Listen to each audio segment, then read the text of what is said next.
지옥이 어떤 곳인지 아직 모릅니다. 그 정도는 각오하고 왔습니다.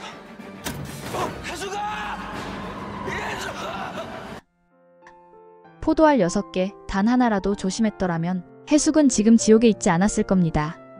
해숙은 천국에서 교화 수업을 받으며 마지막 희망을 붙잡고 있었습니다. 하지만 지난 4화 또다시 방심한 해숙은 포도알을 하나 더 받게 되고 맙니다.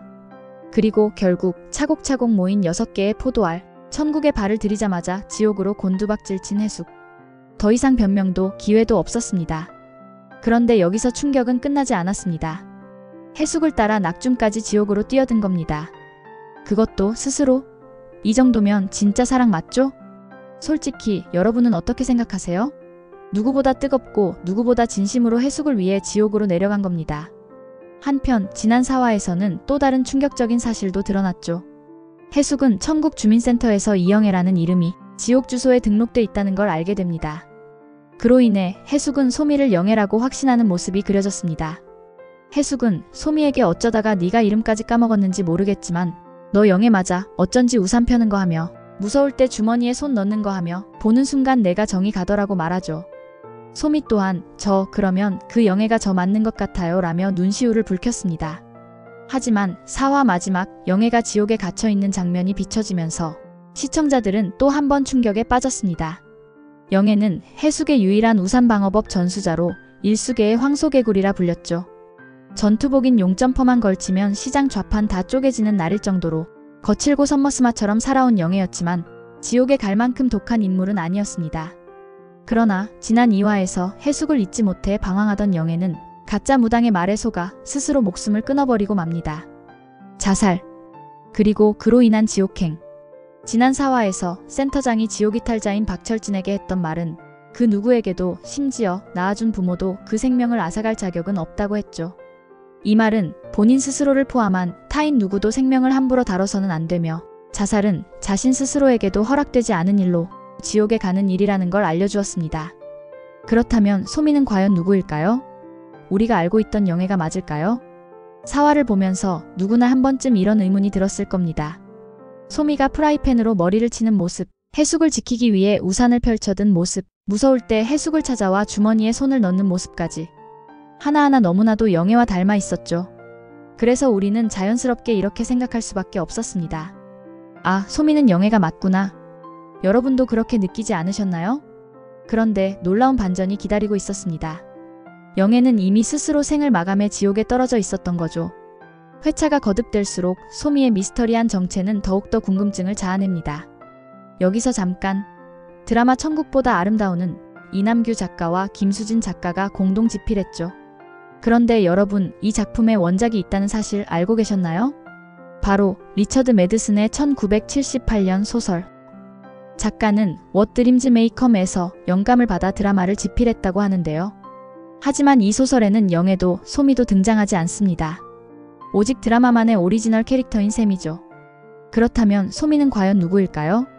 그녀는 왜 지옥사자에게 쫓기는 꿈을 꾸며 지옥에 떨어질 뻔했을까요? 그리고 왜 이제야 두 사람을 만나게 된 것인지 궁금증을 자아냅니다. 고양이 소냐는 소미를 알아보았죠. 또한 소미는 늘 같은 옷만 입고 나왔습니다. 이런 행동은 과연 무엇을 의미하는 것일까요? 4화를 보면서 소미의 정체를 두고 온갖 추측이 쏟아졌습니다. 여러분은 혹시 짐작이 되시나요? 하지만 원작을 토대로 소미의 정체에 대해 추론을 할 수 있었는데요. 결론부터 말씀드리겠습니다. 소미는 두 사람의 딸인 것으로 보입니다. 그렇다면 이 미스터리한 퍼즐 조각들을 하나하나 맞춰볼까요? 지금부터 소미의 숨겨진 정체를 싹 다 풀어보겠습니다. 안녕하세요, 디무비입니다. 구독과 좋아요를 눌러주세요. 영상을 만드는데 큰 힘이 됩니다. 천국보다 아름다운은 겉으로 보기에는 기독교적 색채를 띠지만 전통적인 기독교 신앙관을 그대로 따르지는 않습니다. 천국과 지옥을 오가는 설정은 무늬만 종교적일 뿐 사실은 여러 종교적 사상을 절묘하게 섞어 만들어진 복합적이고 입체적인 세계관을 그리고 있죠. 예를 들면 지옥에서 죄의 대가를 치르면 다시 기회를 얻을 수 있다는 설정 역시 다른 종교적 요소가 더해진 독특한 해석입니다. 지난 2화에서 센터장은 이렇게 말했죠. 천국이 현실 세계와 비슷합니다. 저쪽 세상에서 미처 하지 못했던 일들을 익숙한 공간에서 마무리하실 수 있도록 돕는 곳입니다. 그리고 삶의 끝은 죽음이 아니라 삶에 이어지는 또 다른 삶이라고 말했습니다. 특히 여러 생을 걸쳐 맺어지는 인연의 소중함을 강조했는데요. 3화에서 해숙은 천국의 오리엔테이션 마지막 코스인 기억의 방을 통해 자신이 어떻게 살아왔는지 되돌아보는 통찰의 시간을 갖게 됩니다. 그곳에서 해숙은 자신의 인생을 되돌아보는데요. 그리고 깨닫게 되죠. 천륜보다 질긴 첫 인연은 바로 엄마였다는 것을. 해숙은 센터장의 도움으로 친정 엄마를 만나게 됩니다. 하지만 놀라운 진실이 밝혀집니다. 해숙은 엄마의 친딸이 아니라 첩의 딸이었던 것. 그럼에도 불구하고 엄마는 해숙을 진심으로 품어주었습니다. 하지만 친부모가 세상을 떠나자 엄마 역시 해숙을 떠날 수밖에 없었죠. 그러나 그 후로도 몰래 해숙을 보러 왔던 엄마. 엄마는 해숙에게 이렇게 고백합니다. 엄만 그때 알았어. 천륜보다 더 질긴 게, 더 무서운 게 인연이구나. 이 말은 단순한 회한이 아니라 삶과 죽음을 뛰어넘는 인연의 무게를 보여주는 고백이었습니다. 제작 발표회에서 김성윤 감독은 이렇게 말했죠. 사람과 사람 사이의 인연. 선연이든 악연이든 어떻게든 풀어내야 한다는 걸 전하고 싶었다라고 말했습니다. 드라마는 그렇게 해숙이 하나의 소중한 인연을 풀어내는 여정을 보여줍니다. 그리고 그 인연은 결국 솜이라는 존재를 통해 또 다른 삶으로 이어지게 되는 것이죠. 다음 장면에서는 젊은 낙준과 해숙이 서로를 바라보며 웃습니다. 장난기 가득한 낙준, 따뜻하게 미소 짓는 해숙. 그들의 사랑이 화면 너머로 고스란히 전해져 보는 이마저 설레게 만들었죠. 하지만 갑자기 찾아온 사고, 해숙이 병원으로 달려가며 눈물 짓는 장면이 이어집니다. 아마 이때 해숙은 임신했던 것으로 보여집니다. 작가는 이 아기와의 인연을 솜이라는 존재로 풀어내려는 듯합니다. 천국보다 아름다운 원작은 리처드 매드슨의 소설 What Dreams May Come에서 영감을 받아 제작된 작품입니다. 원작을 짧게 설명드리자면 주인공 크리스가 교통사고로 사망한 후 천국에 도착하지만 자살로 인해 지옥에 갇힌 아내 애니를 구하기 위해 천국에서 지옥으로 내려가는 위험한 여정을 그리는 이야기이죠. 소설에서는 사후 세계에서의 사랑과 구원의 가능성을 탐구하며 삶과 죽음, 그리고 사랑의 본질에 대해 깊이 있는 메시지를 전달하는데요. 만약 솜이가 이해숙과 고낙준의 딸이라면 이는 가족 간의 사랑과 연결의 중요성을 강조하는 요소로 작용합니다. 이러한 설정은 원작에서 크리스와 애니의 자녀들이 사후 세계에서 중요한 역할을 하는 것과 유사한 맥락을 형성합니다. 영화로도 만들어진 이 작품은 드라마에서는 원작의 핵심 주제를 유지하면서도 한국적 정서와 새로운 캐릭터를 도입하여 독창적인 스토리로 재구성되었습니다. 그렇다면 원작에도 없는 솜이는 과연 누구일까요? 4화에서 밝혀진 충격적인 사실, 솜이는 영애가 아니었습니다. 솜이와 낙준이 처음 만난 것은 낙준의 우편배달부 출퇴근길이었죠. 낙준은 천국의 우편배달부이자 소원수리자로 지하철에서 솜이를 발견하게 되지만 자꾸 눈이 가고 신경이 쓰이자 규칙을 어기고 지옥에 떨어지려는 솜이를 구해줍니다. 하지만 솜이는 낙준의 이름 말고는 아무것도 기억하지 못했습니다. 그렇다면 솜이는 왜 아무것도 기억하지 못한 것일까요? 그리고 솜이가 두 사람의 아이가 맞다면 왜 지금까지 방황하다 지옥에 갈 운명에 놓인 것일까요? 여러분은 이 문제에 대해 한 번이라도 생각해 보셨나요? 솜이의 정체는 위에서도 말씀드렸듯이 두 사람의 자녀로 보여집니다.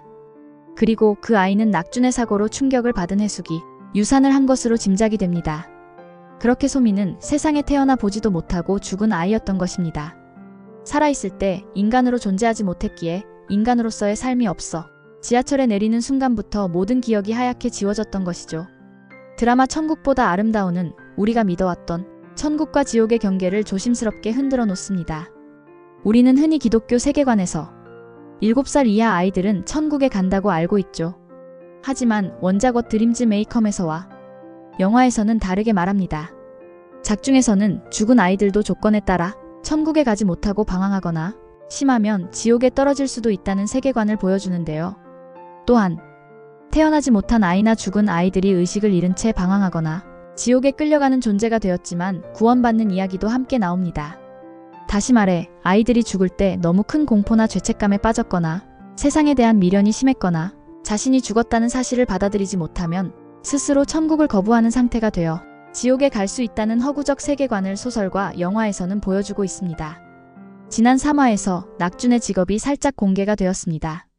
신혼의 두 사람, 설거지를 한 후 차가워진 해숙의 손을 잡은 낙준의 뒤로는 도면이 비춰졌습니다. 그리고 이것만 그리고 자신이 설거지하려고 했는데 왜 했냐며 낙준은 해숙에게 말을 했었죠. 그것은 건설 현장의 아파트 도면인 것으로 보여지는데요. 낙준의 직업은 건설회사를 다녔던 것으로 보여집니다. 그리고 달력은 1969년으로 되어 있었는데요. 실제로 우리나라는 1962년부터 경제개발 5개년 계획이 추진되면서 도시화가 급격히 진행됐고 1962년 서울의 최초의 현대식 아파트인 마포아파트가 건설되기 시작해서 1964년 마포아파트가 완공되었고 이후 아파트 붐이 본격적으로 일어났습니다. 1969년이면 이미 서울뿐만 아니라 주요 도시에서도 아파트 건설 붐이 일어나던 시기로 이때는 CAD가 도입되기 전이라 손으로 도면을 그리던 시절이었습니다. 낙준은 오늘날 현장 대리인이나 현장 소장 같은 일을 한 것으로 예상되어지는데요. 낙준의 사고는 차량 교통사고가 아니라 건설 현장에서 추락한 것이 아닐까 조심스레 예측해봅니다. 그리고 그 소식을 듣고 뛰어가는 해숙의 모습과 병원에서 낙준을 보고 우는 해숙의 모습이 등장했습니다. 그녀는 이때 이미 뱃속에 아이를 임신 중이었고 소중한 아이를 유산하게 되는 아픈 경험을 하게 된 것으로 보여집니다. 이 일은 해숙과 아이에게 모두 큰 충격과 슬픔으로 다가오며 소미는 뱃속의 아이로 너무 큰 공포를 겪으며 해숙 또한 이 일로 죄책감에 빠져 소미의 영혼이 소설과 영화에서 말하는 것처럼 천국도 지옥도 가지 못하고 방황하다가 자신의 아버지인 낙준을 만나 지옥에 빠지려는 상황에서 구출된 것으로 보여집니다. 그렇게 두 사람은 자신의 소중한 아이와의 인연을 천국에서 제외하며 부모로서 낙준과 함께 해숙은 인연을 풀어나가며 상처가 치유될 것으로 보여지는데요. 그렇기에 해숙은 영애 또한 못 본 척 지나치지 못하고 자신의 딸처럼 키운 것으로 보여집니다. 두 사람의 남모를 아픔이 있었던 사건이었던 만큼 두 사람의 상처가 치유될 수 있기를 바라봅니다. 결국 이 드라마가 말하는 건 하나입니다. 인연은 끊어지지 않는다. 그렇다면 지난 4화에서 소미에게 영애의 모습이 비춰져 시청자들을 혼란스럽게 했습니다. 하지만 이것은 소미의 정체를 숨기기 위한 작가의 트릭으로 보여집니다. 그리고 또 하나의 숨은 의미는 소미 안에 있는 영애의 행동은 해숙이 품었던 깊은 사랑과 그리움이 무의식적으로 소미의 성격 형성에 영향을 준 것을 표현한 것으로 보여집니다. 드라마는 무엇보다 인연을 소중하게 생각하고 그 인연을 잘 풀어내려 하는데요. 해숙이 천국에 올 수 있었던 것도 질긴 인연의 낙준을 헌신적인 사랑으로 돌봤으며 영애 또한 저버리지 않고 소중한 인연으로 친자식처럼 잘 지켜냈기 때문인 것으로 보여집니다. 그렇더라도 소미가 두 사람의 아이라는 설정은 여러 가지 의문이 남아있는데요. 소미는 항상 같은 옷을 입고 있었습니다. 눈치채셨나요? 드라마 속에서 옷을 갈아입지 않는 존재는 유기견들과 소냐뿐이었죠. 소미도 마치 그런 존재처럼 늘 똑같은 옷을 입고 있었죠. 그 모습은 마치 기저귀처럼 보이기도 했습니다. 여러분은 어떠셨나요? 이는 소미가 아이였다는 강력한 암시이기도 한데요. 또한 소미는 계속해서 악몽에 시달립니다. 지옥사자들에게 쫓기며 두려움에 떨죠. 이것은 그녀가 천국의 정상적인 거주자가 아님을 보여주는 의미로 보여집니다. 태어나지 못한 아이였던 소미는 큰 충격을 겪어 원래라면 지옥으로 끌려갔을 존재였으니까요. 그렇다면 왜 이제야 소미가 나타난 걸까요? 왜 낙준이 이제야 그녀를 발견한 걸까요? 원작인 What Dreams May Come에서는 죽은 아이들이 의식을 잃은 채 방황하거나 지옥에 끌려가는 존재가 구원받는 이야기가 나옵니다. 다시 말해 소미는 유산된 후 큰 충격으로 의식을 잃은 채 천국도 지옥도 아닌 곳을 방황하다가 자신의 진짜 인연인 부모를 만나 천국에 온 것으로 설정된 것으로 보여집니다. 하지만 소냐가 소미를 알아보았죠. 그 이유는 과연 무엇일까요? 소냐는 해숙과 영애밖에 모르는 집순이 고양이였습니다. 이것은 소미가 해숙과 연관된 인물임을 암시하는 작가의 떡밥인 것이죠. 저희 해숙이가 지옥에 갔습니다. 지옥에. 우리 해숙이 좀 구해주세요. 부탁드리겠습니다. 해숙은 마침내 포도알이 6개가 차곡차곡 쌓여 지옥에 가게 됩니다. 작은 열차가 덜컹덜컹 준비되고 있었습니다. 그 열차는 천국이 아닌 지옥으로 향하는 단 하나의 레일이었죠. 해숙님은 본인도 의아해했어요. 과연 본인이 천국에 올 자격이 있는지. 해숙은 스스로도 알았죠. 처음 천국에 발을 들였을 때부터 내가 과연 천국에 갈 수 있을까? 남편이 남긴 보험금으로 시작한 일수장사. 처음에는 선이었습니다. 어쩔 수 없지. 살려면 빌려줘야지.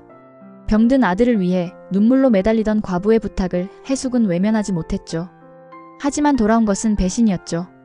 돈을 떼먹은 사람, 약속을 저버린 사람들, 그들은 해숙에게 생존의 냉혹함을 가르쳤고 빚 갚을 돈 없으면 있는 거라도 내놔야지. 손님이 가득한 가게든 슬픔이 가득한 초상집이든 해숙은 아랑곳하지 않았습니다. 피부치 하나 없는 세상에서 그녀는 독해질 수밖에 없었고, 그러나 그녀의 심장 깊은 곳엔 단 하나의 따뜻함이 남아 있었죠. 하반신 마비가 된 남편이 있었고, 또 다른 이름 영애. 굶주림에 울고 겨울바닥에서 호리불 하나 덮고 자던 작은 아이. 그 아이를 해숙은 그냥 지나칠 수 없었습니다. 돈은 갚지 않아도 돼.